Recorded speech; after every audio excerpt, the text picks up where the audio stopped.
Good morning, everybody, and honored to be here. I kind of feel like I'm your light entertainment break between a lot of algorithms and cryptography, so take it for that. And I come to this, yes, with an interdisciplinary outlook. Who am I? I'm an associate professor in international conflict resolution, international security at University College London. I've been teaching there for 15 years. Clearly, I have good skin cream.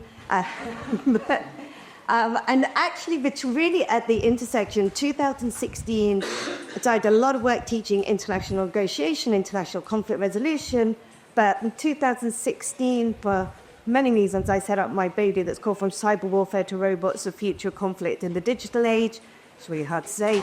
Should have picked the title. That looks at the intersection of new and disruptive tech and its impact on the world order, how we use it, both offense, defense, how it affects the world order in different actors trying to seek dominance over the inputs into that.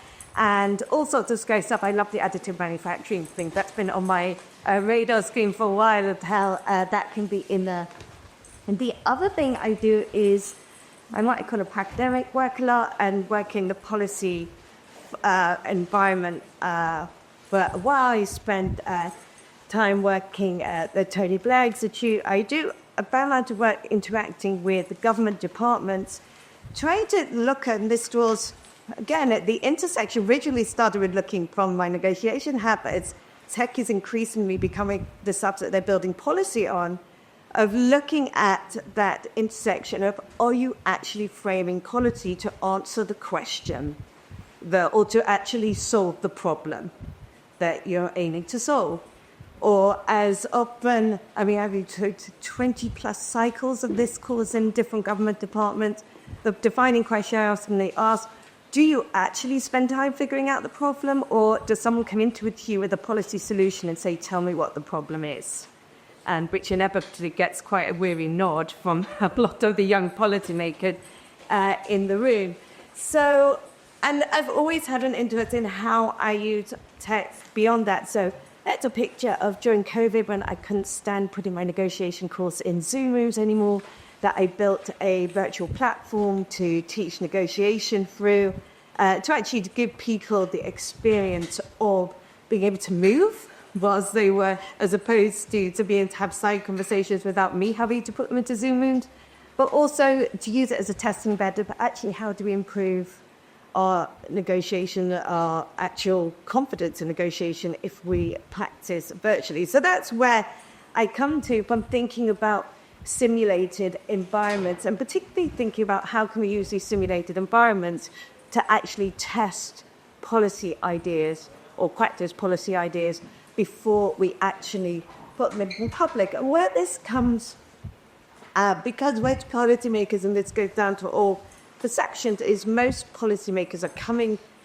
to policy solutions in how we see the world, not how the world actually is. And where I come to this, particularly with cyber, and we're going to, this morning and over the next few days, you're going to hear tremendous amounts of solutions and from people much smarter than I, give you technical solutions to all sorts of problems.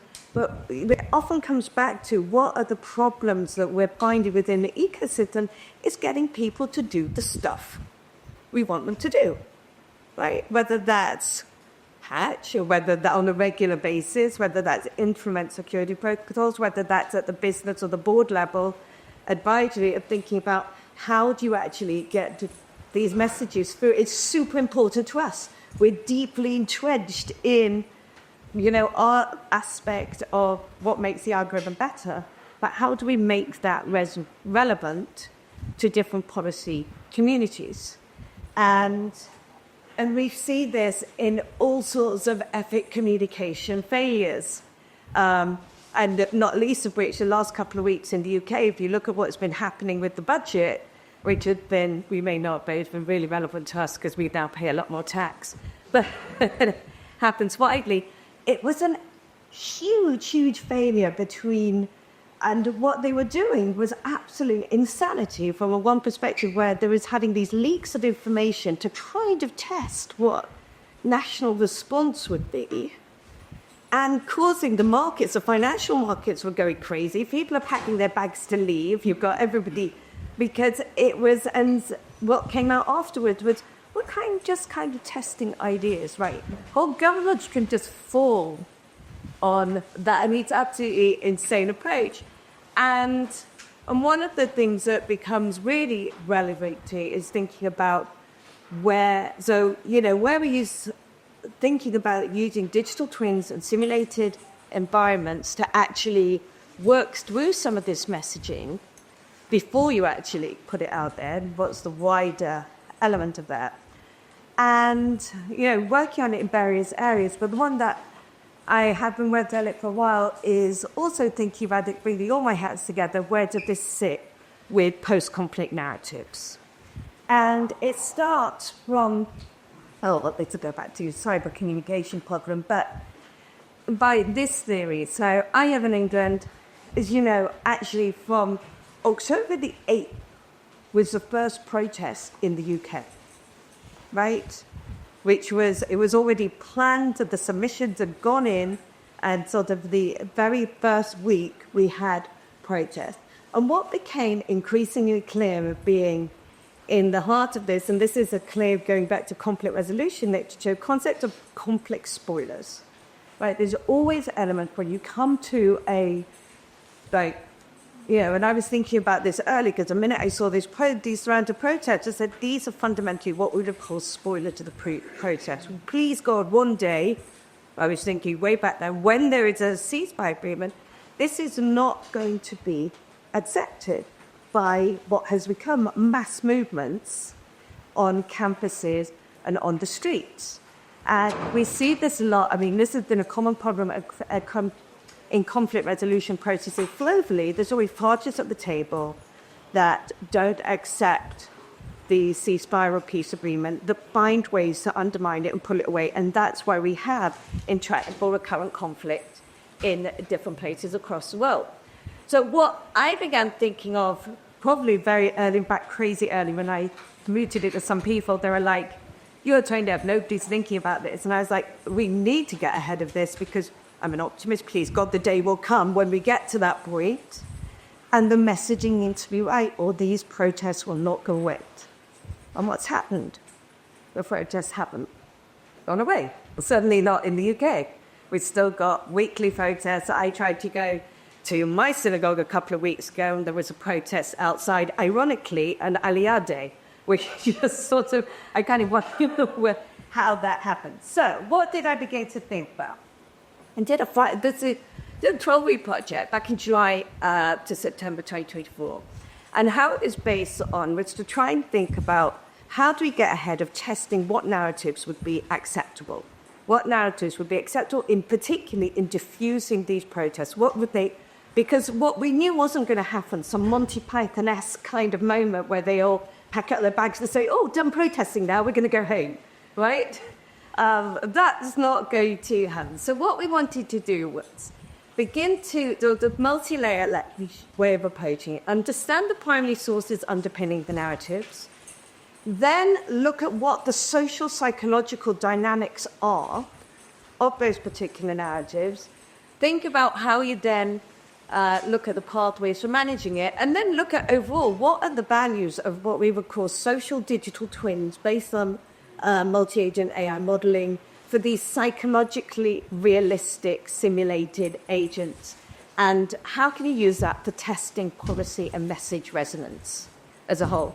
Huge use of applications across the board. Again, we could use it a lot for thinking about how we make people want to actually not click on phishing links, to thinking about how do we frame bigger policy questions. I worked with a company called Culture Boss. I wanted them to come with me today to co-present. They couldn't make it, but please look them up, have a look. They have great work on their applications. I'm not paid by them, so it's like they're just a project partner, good friends of mine. And how you can think about testing strategies and action into predicting likely outcomes. And there are similar people working this, particularly for marketing in the commercial sector. They're very much focused on working with international policy applications. Well, so that's where their heart is. So we had 3 stages. We segmented pro-Palestinian, pro-Israeli audiences by demographics to understand their information sources. We compared the prevalence of different messages between social media, traditional media, and then we used previous analysis data to look about how I can then begin to identify counter strategies to mitigate polarization. The data was not pleasant to read. I'm glad there was AI doing most of the reading of it. So we took, with Telegram having risen as the sort of massive messaging platform that actually gets under-monitored as a whole, we took a sort of sample of 900 and just under 1 million posts and their comments. They crossed both media and non-media, equally split between what we would call pro-Palestinian and pro-Israeli influencers. We were looking at message volume, the context mean, a beginning of what we do, this psychographic mapping. Now, Culture Pulse, they have this sort of Pythia technology that does this psychographic mapping across 93 sort of like traits of what we've called social identity, going from your actual sort of ideology through to things like financial matters and how that sits. And they analyze it across 200 languages. So we sort of had the wherewithal to do it. We then had looked at the same file, we've got like X, Twitter hashtags, again looking at tone, interaction, the impression. And we compared that against actually a year, we wanted to get the overall year trend of what was going on in traditional media as well, to look at where the situational awareness was, global sentiment, and conflict and cooperation. Gosh, a lot to get through very quickly. So we looked at, first of all, applying this psychographic mapping. Then we went into testing policy messages within digital ecosystem to try and begin to think about what would be the most effective strategy. I'd say this was back in 2024, so we didn't have, at that point, Trump's Riviera plan, and we didn't have the sort of trench point plan to test it against, which really is something we're sort of working on. What did we find? And we found a lot of really interesting elements coming across the Telegram. We saw sort of mismatch between content and comments. So even what would, and this came across both X and Telegram, is that even pro-Israeli content would end up being pro-Palestinian content because of what was going on in the comments section, which often didn't even engage with the initial content and ended up with a lot of virtue signaling in the comments. There would tend to be greater engagement with content that focused on the past, greater engagement with what we've called low conscientiousness, so going on to the ocean 5-dimension traits of openness, conscientiousness, extroversion, agreeableness, and neuroticism. We tended to look at where things demonstrated more disorganization was greater content engagement. It tended to reinforce traits from what we do. If you look to the content, what we would call the dark triad, and the dark triad would be elements of Machiavellianism and it's likely the kind of content that actually promotes lone wolf action. So, which was quite interesting. Hashtag warfare, which was really interesting because hashtags have no function in Telegram. Right? There's no function of hashtags, which sort of pointed to a lot of the cross-pollination between platforms. And what we saw there was greater influence of what we call readability, textual entropy, where there was a lot of content, a lot of different ideas presented in the content messaging, and a focus on the present, which was really quite interesting. So very little, what we were looking for was elements of future sort of aspiration, sort of peace narratives. There was very little in that.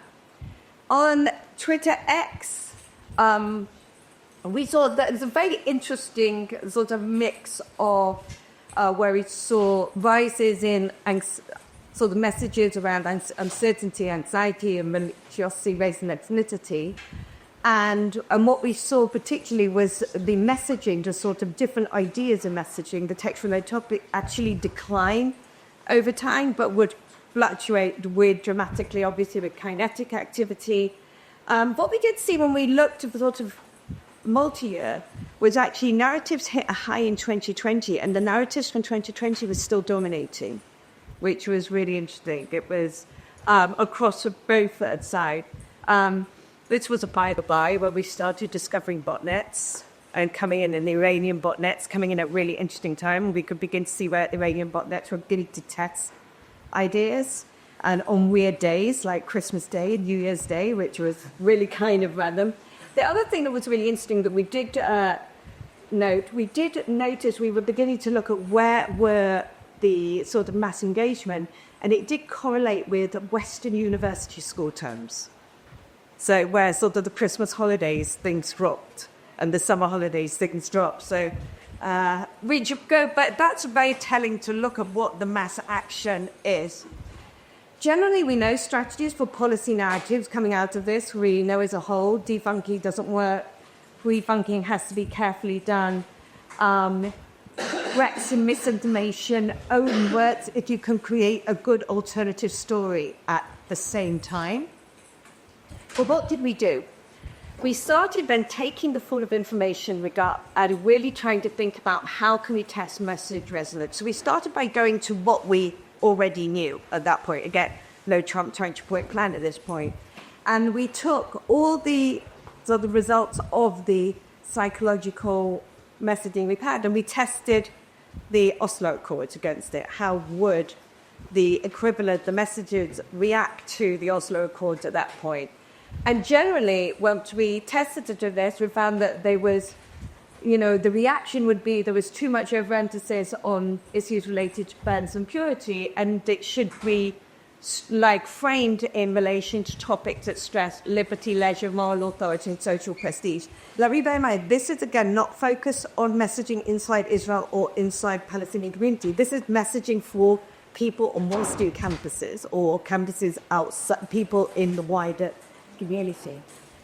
The other, we tested the Abraham Accords. Ironically, religiosity felt to be overemphasized if you sort of tested it in this way. So you sort of, for Western audiences, bring down that liberty and leisure overemphasized, but sort of insufficient emphasis on some of the sense of exclusivity for each side. So it was a really mixed bag on dealing with the Abraham Accords. We also created some messages to try and look at messages hinting at this two-state solutions as a whole, because the narratives on Western campuses are not two-state solutions.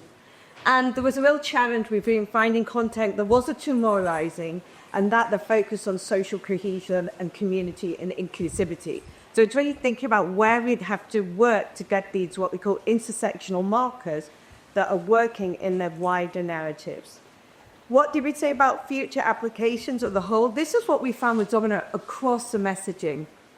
And really thinking about readability, how easily and readable and understandable is text on any messaging?